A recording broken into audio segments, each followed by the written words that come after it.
Hey gang, Wonder Rob here. And Shop's here too. This podcast is part of the Geek So To Speak network. Visit geeksotospeak.com for our full podcast lineup.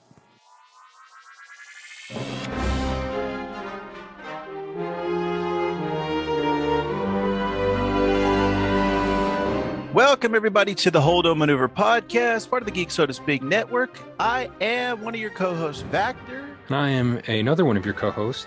I'm Mark. We're two hardworking dads trying to immerse ourselves in Star Wars and fit it into our very busy lives. If this is your first time listening in this short-form Star Wars podcast, each week we're going to share our thoughts on different topics from a galaxy far, far away. Hey, Mark, what's the name of Obi-Wan's twin brother? I don't know. I didn't even actually know he had a twin brother. Yeah, Obi also. So this episode is going to be talking all about the very first teaser trailer for Obi-Wan Kenobi, the new Disney Plus series that is premiering in May, starring Ewan McGregor, reprising his role as Obi-Wan Kenobi. Before we jump into the trailer itself and talk about it, there was a little rumor that is kind of near and dear to our hearts because Damon Lindelof, who was one of the minds behind Lost and the Watchmen series on HBO, ton of good geeky stuff, is in the, well, I guess it's rumored that he is in the works to be working on a Star Wars project. He's already touched Star Trek, but what do you think about Damon Lindelof working on a Star Wars project, Mark? I, for one, would actually be really excited about this. Although, if I remember correctly, I think I've seen in other interviews that he's done in years past and whatnot, saying that he almost wouldn't ever want to touch Star Wars because to him that's almost too sacred of a thing to get involved with. Right. But I guess maybe after doing Trek and doing getting into the alien universe with the Prometheus film and taking on Watchmen, it's kind of maybe built up a little bit of more of a confidence again with that. And I've always enjoyed all of his stuff. You and I are both huge fans of Lost. I really loved The Leftovers when I watched that a few years ago. I know our friend Schaff is a big fan of Leftovers as well. And then more recently, I also had suggested to Schaff to watch The Watchmen. So guys, that's who watches The Watchmen, me and Schaff and Vactor. But yeah, anything that Damon Lindelof does, I will be in line to watch or sitting on my couch to watch. I'll be there to enjoy it. Oh yeah, I'll be there as well. Damon Lindelof has done no wrong as far as I've seen. Even on his Instagram account, I always enjoy just his recommendations and his pictures that he shares from his life. So I'm all aboard the Lindelof train if he's going to be jumping on Star Wars. So again, that is a rumor right now, but hopefully that rumor comes true. And if it does, we will be here to talk about it on the Holdo Maneuver. Yes, sir. Let's get into our main discussion for this episode, and it's the Obi-Wan teaser trailer. We actually were kind of caught off guard, I think, last week when the trailer came out. So we've been waiting all week to discuss and talk about it and break it down. Let's talk, I guess, as the trailer plays in the background, we can kind of just discuss, because it's only a minute. We can actually it's like play a minute and 46 seconds or so. Yeah, so let's sync up. Go back to 0 and let's both press play on the count of 3, 2, 1. Okay, 3, 2, 1. All right. So it's opening up on the sands of Tatooine. And I know Screen Crush pointed this out, but that little music cue that plays there is that same music cue when we first see Obi-Wan in A New Hope. Yeah. Back in the 70s. Yeah. And then we got Obi-Wan riding his EOP, or as Schaff called it, a Star Wars camel. Little Luke. Oh yeah. Maybe riding a pod race. And then the image that already spawned like a million memes already.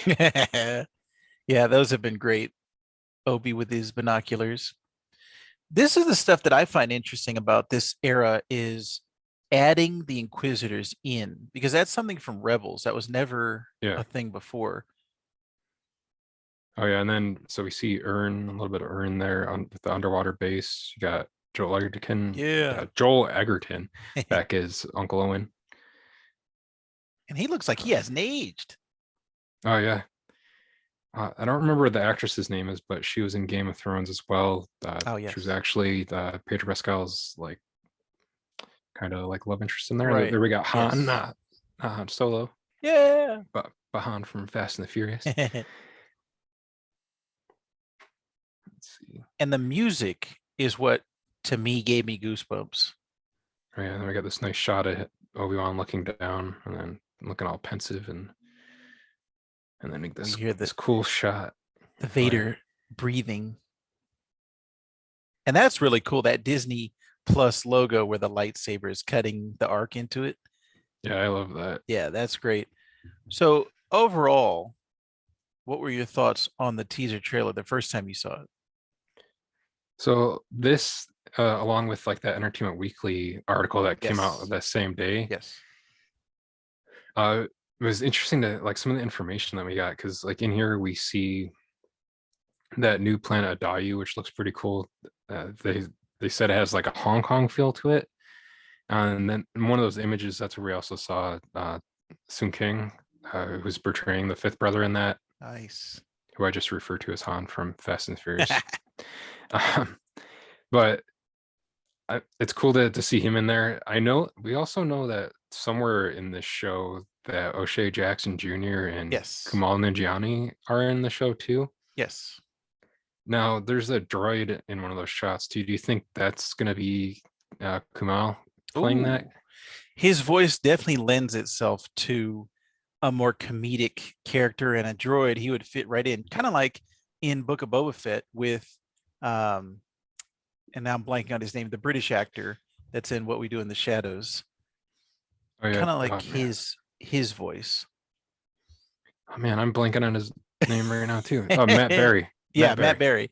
Yeah, so I could definitely see Star Wars adding another comedian, as a droid. Definitely fits right in. Would like to see Kumail's face, but yeah, I would take him as a droid. And then some of the other stuff we saw in here is now like I guess you're not a quote unquote Star Wars fan unless you're or a certain type of Star Wars fan unless you hate Star Wars apparently. Because there's always whatever it is that comes out, whether it's little something minuscule thing that someone nitpicks in Book of Boba Fett or in this is what the thing was people picked out was Rupert Friend taking over the role of the Grand Inquisitor, who was originally done by Jason Isaacs in the animated TV show Rebels, which he had actually expressed interest if they ever did a live action version of the Grand Inquisitor in playing him, but I guess whatever happened there didn't work out or whatever. Yeah. And he's a great actor too. Yeah, Lucius Malfoy for people that may not recognize just Jason Isaacs' names as it is. But Rupert Friend, people apparently don't like the shape of his head as the Grand Inquisitor, because all of the Powin species that we've seen, like whether it was on Utapau in Revenge of the Sith or the Grand Inquisitor in Rebels, they've always kind of had like that more kind of like a oval or longer head, right? And they're like, and now Rupert Friend has like a normal human head. Yeah. So like people are taking, I don't know, for whatever reason, are taking issue with that. What are your thoughts on how the Grand Inquisitor looks in this? It did catch me off guard when I first saw it, but after 2 seconds, I made the realization, oh yeah, that's a human being playing that role, and I said, yeah, that's fine.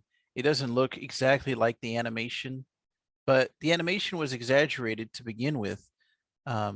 So at first, like I said, it just took me off guard a little bit, but I'm used to it now that I've seen it a couple times. Right. Yeah, I'm fine with it too, because the same thing with like how people had issues with like Cad Bane in Book of Boba Yes. Fett, Right. or Which it's is it's a it's an adaptation of a character you've seen in a different medium, so it's gonna look different. You right. saw it in animation first. Animation tends to have a stylized or like a characterized version of someone, because Yeah. we all know that Christopher Lee's face wasn't super pointy in real life, Right. like it was in Clone Wars. Even the So lightsabers in Rebels were super thin, like they didn't look like yeah, lightsabers in real life. so I don't take any issue with it as long as Rupert Friend does a good performance as the Grand Inquisitor. That's all I care about, Yes. and I don't care what he looks like. But and then speaking of the Grand Inquisitors, we also see the Inquisitorius base on Yes. the water moon of Nur, which is located in the Mustafar system. Was that the same one that was in Fallen Order? Do you know? Yeah, it's supposed to be, as Okay. far as I can tell, because I was talking about it with my son, and Patrick was like, "Oh, you already got that far in Fallen Order," and I was like, "I'm around that area. Yeah, I haven't beaten that game yet." But yeah, our buddy Schaff's also getting into playing that game right now too. Yeah. Eventually, we'll do along the line. We'll do a whole episode about that game. Yeah. But that's pretty interesting to see that. And there's a seat in that base that we see in the trailer that looks like it's kind of like the same stylized, uh, like what Vader's castle looks like in Mustafar, Right. and a little bit like what kind of looks like the Batwing, like Batman's airplane Yes. coming into that base when you see it Yeah, I got on that the vibe. front. Hmm. But that should be interesting to see. Now, with all this footage that's in here so far, do you think this is only the maybe like the first two episodes? Yeah, that sounds about right because it feels like there is definitely more. And obviously, we don't want them to spoil everything about the show. We just want them to give us a tease. But I think there is, it does seem like it's either the first or the second episode, him on Tatooine, set up the world, and then him off world.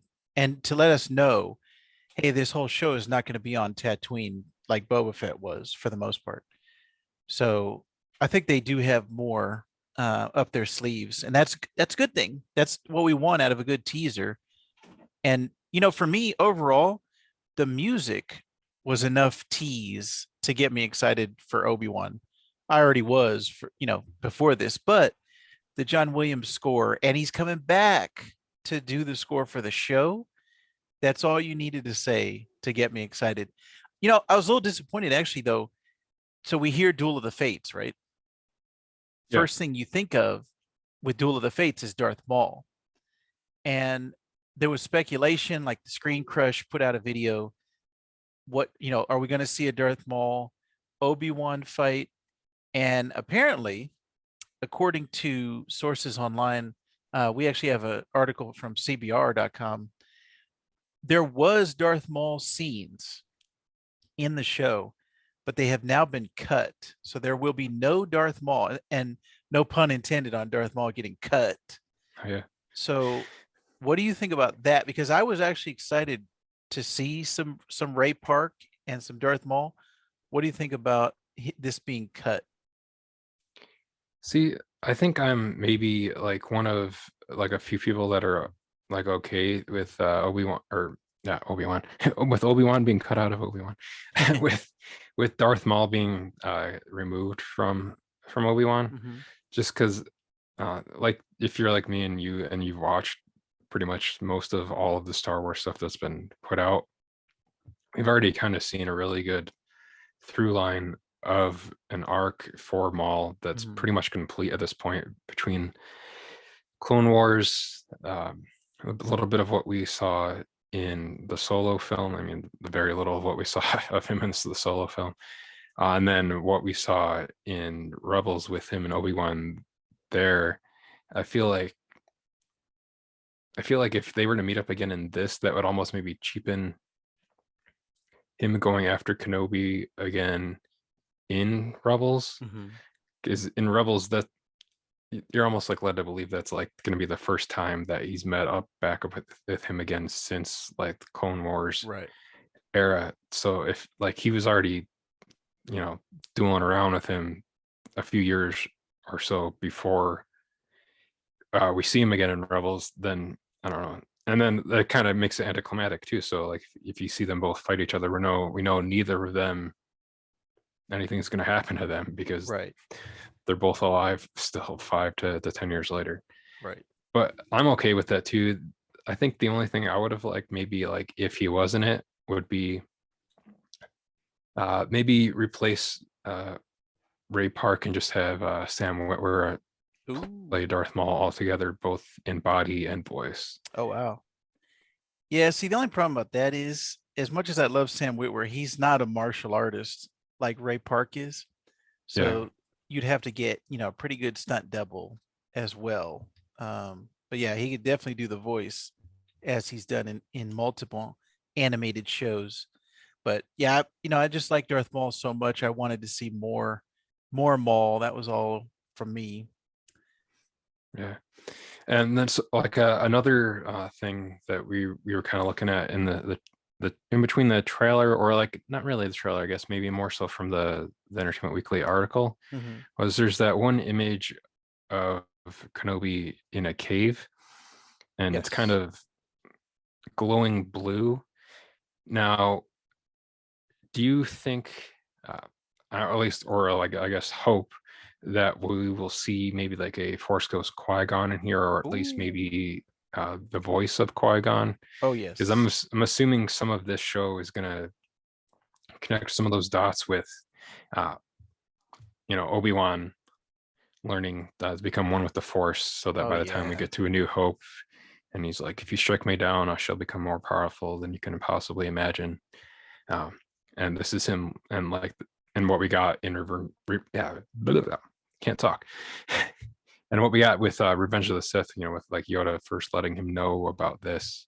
So I'm hoping that we get a little Lisa Jesus, can't talk. I'm looking at Obi-Wan. I'm thinking about Jesus. But I'm hoping that we see Liam Neeson hear Liam Neeson as Qui-Gon in this. Yeah, that would be great. When he showed up in Clone Wars, that was one of the highlights for me. One of my favorite, actually, I'm sorry, that is my favorite episode of Clone Wars, is that Mortis arc when he shows up.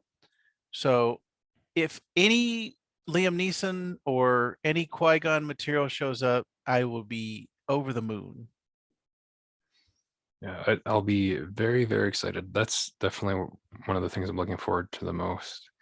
Now, like we already talked a little bit about Vader and this, and a little bit of the hopes of what we want with that. And we already know, at least according to Kathleen Kennedy, from when we first heard about this show, that there's going to be a rematch between Obi-Wan and Anakin. Well, maybe not Anakin, but Vader. Yes. Beyond seeing Obi-Wan and Vader fight, and the fact that Hayden is back in the role, I can't see him only just being in the show like under the Vader mask the entire time. So I'm really hoping personally that I've heard this a few other podcasts too. So and I know it's not only us thinking of this, is that maybe that we'll get some Clone Wars era flashbacks in here. Ooh. So maybe it might be cool to see Ewan McGregor in the the Clone Wars Obi-Wan like armor, get Hayden in the Anakin armor from that, like the maroon and blue, and then maybe we get Ashley Eckstein in here as a younger version of Ahsoka, in makeup in those flashbacks as well, because we know that Hayden's going to be in the Ahsoka show too. So I'm almost assuming he's going to be in that also as flashbacks, because her show is supposed to take place closer to, or like after Jedi, right? Yes, I believe so. Yeah. So that, I guess that would make sense if he's going to be in there, because like Vader would already be dead at that point. Yeah. Dang. I would love to see that. I don't think we will, but anything Clone Wars related, I'm down Yeah. for. So yeah, I'd love to see that. I just really would like to geek out and see them in like their animation, essentially costumes, but in live action too. It would just be Right. kind of cool because you've seen fan art of that before, where you see Hayden Christensen in that armor or Ewan McGregor in that armor, as opposed to just the the animation art, Right. and it always makes me want to see it that way too. Yeah. But now we haven't talked about her yet, but we have the new Inquisitor Riva or Reva. I'm not sure exactly how it's pronounced yet. Now, what do you think is her whole deal in this? And I'm assuming she's probably going to end up going over to Obi-Wan's side just because she's like the only one that doesn't look outwardly evil, just when you just like looking at her. Yeah. I've loved the stuff that they've done with the Inquisitors because it's added you know, a whole new section to Star Wars, coming from the animated series into the games with Fallen Order, and a lot of the comic books have Inquisitors running around. So it's added like a whole new facet to Star Wars, and I'm really enjoying now that we're going to get to see it in live action for the first time. All of the different Inquisitorius, the backstory behind that, the lore, having someone who was a Jedi go over to it now hunting Jedis. I I just want to see what they're going to do with it, and I guess I don't have any like predictions or anything, but I'm really excited to see more Inquisitors. I just like that idea that, yeah, it takes away from Vader being a BA and he hunted down all the Jedi by himself, which is like what we originally thought. Now, okay, he had this whole force of Inquisitors that were out hunting Jedi with him, but I just like the idea of it. And they've got lightsabers. You're going to get to see the spinning lightsaber in live action. Oh yeah, do some So helicopter moves with that. yeah, I'm just it's just a fun thing to have in live action, these Inquisitors. And anytime you have something from another medium coming over to a different medium, I think that's cool. Definitely. I'm looking forward to seeing now, going back to like that Vader Obi-Wan kind of confrontation. Where would you like to see that take place, or where do you see that taking place within the context of this show? Yeah, that was the first thing I was thinking of when they announced that Hayden Christensen was coming back. I was like, dang, where is it going to be? And I never thought about Clone Wars flashbacks. I just thought he would be in the suit the whole time. And if we do see him with the helmet off, it would kind of be like Rogue One, where he's in the back to tank or he's healing. That would be my thoughts. I don't think it would be on Tatooine. I don't think he wants to go back there. Although in the comics, they have stories where he does go back to Tatooine, um, looking for Luke. Okay. And man, I think it would just be on a different planet. I think it would be Maybe Mustafar again. Yeah. See, I don't know. I think Mustafar he kind of looks at as just his home base, and that's where he makes plans. He goes and hunts down people in other ways. But here's the other thing: why is he leaving Luke? Because if we're going to see him off world, if we're going to see him on another planet, because we know Luke is going to be on Tatooine this whole time, what would cause him to leave the planet? That has me wondering what Yeah, happens. Yeah. like maybe they know that he's there, like Obi-Wan is there on Tatooine. Mm-hmm. So to protect Luke, he has to leave Tatooine To throw him off the scent. Yeah, to kind of throw him off. But then he must have to, at some point, either like fake his death or do something to then be able to go back to Right. Tatooine at some point. And then then actually not live in a cave and build his hovel and everything. Yeah. So Yeah, it's interesting. It's not as cut and dry as, oh, we know this show is going to be boring because everything's going to be on Tatooine. Nothing happens during that time period. This is 10 years after Revenge of the Sith, and 9 years before A New Hope. Yeah. So what, in between this time period, I think it's always been a wonder to me, like what happened during that time period. He just sat there the whole time watching over Luke. He had to have been bored during that period, right? So I like that this show is playing inside of that time period. yeah, and like the other thing I like what they're doing with the Inquisitors in here too is the one of the lines that the Grand Inquisitor says about like the Jedi can't help themselves; they have to act a certain way, and that the way to go after them is patience, because eventually they're going to try to help somebody or Right. be there to do something, and when they are, that's when they'll go after them. So it's basically turning the Jedi being or trying to be good people as almost like a weakness to them, because Yeah, that's what will draw the Inquisitors towards them. right. I think that's a cool idea. One of the last things that I thought was just kind of fun that came out of that Entertainment Weekly article too was Ewan McGregor talked a little bit about Obi-Wan Kenobi's ever-changing hairstyles. And we'll put a trailer to it, or not a trailer, but a link to the video in the show notes. But it's funny basically just because it's like really self-deprecating, Right. because he's talking in there like about in Phantom Menace how he had basically like the crew cut, and how it was kind of decided in that movie that like Padawans would kind of have like almost like a monk slash like militaristic look, where they'd have to like sacrifice being individualistic by like what hairstyle they have, but then they'd have like that braid on the back. And then like he had like this whole thing in there about like when he had to go back for reshoots for the film, he was doing another movie at the time, and he had to wear a short hair wig, and he goes into a whole thing about how short hair wigs are the worst because it doesn't really look right. And he noticed that one of the posters that they did for the movie was actually from the reshoots, and he's like, you didn't have any good photos of me from the actual shoot. You had to take one where my hair looks weird from that. And then I thought that was funny. He's talking about the now like famous Jedi mullet from Attack of the Clones. He's like, where it's kind of meant to be cool, but not really.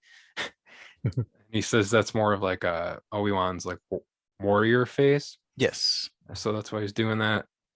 And then I guess it was his idea actually when they got to Revenge of the Sith to have his hairstyling and beard be closer, because he said at that time that's where they thought that was gonna be the last time he saw Obi-Wan before A New Hope.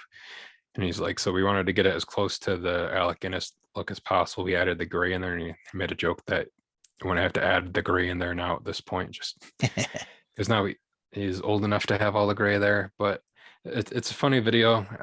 I more or less just gave you the entire video, but that's also where he says the stuff about like Obi-Wan being like a broken character that's just kind of almost disillusioned and given up at this point within the Obi-Wan Kenobi series. Yeah. So overall, I really enjoyed it. Do you have any other thoughts about the trailer that you can think of before we close out for this week? No, I think the music is the thing that stands out to me. And it wasn't as much action as I thought, but it was, we saw enough new stuff that we hadn't seen before that I'm sure the next trailer will have some more, and May is right around the corner. It's not too far away. So Disney Plus, man, 2022, they've just been putting out some great stuff, and they're going to continue. Obi-Wan, I think, is going to be a very good time. I agree, sir. And I think that the last thing that we'll say about it is that what's going to be nice is that we do our shows usually on Wednesdays, and it's going to air on Wednesday, so it'll time up very nicely with when we record our episodes. So Yeah. that'll be Jeff Nice. W's kiss. Nice little synergy. Yeah. So we'd like to thank everybody for listening to our rantings on the Holdo Maneuver.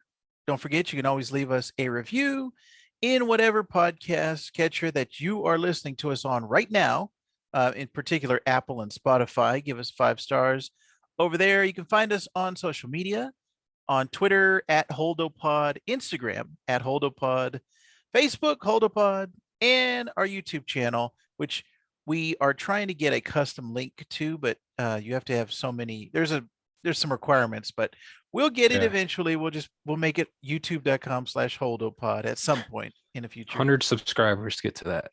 Yeah, come on, subscribe to us on YouTube and get us up to 100. If you always want to send us an email, if you want to give us some feedback, it's holdopod@gmail.com. And you can check out all of the brother podcasts or sister podcasts on the Geek So to Speak network. You can just go to geeksotospeak.com. We've got the main show, Geek So to Speak, Star Trek show, Treknological, a video game show, The Sandbox Gamers, and of course, the one you're listening to right now, Star Wars show, The Holdo Maneuver. So check us out on the Geek So to Speak network. And I think there's just one more thing to say. Thank the maker. Yeah.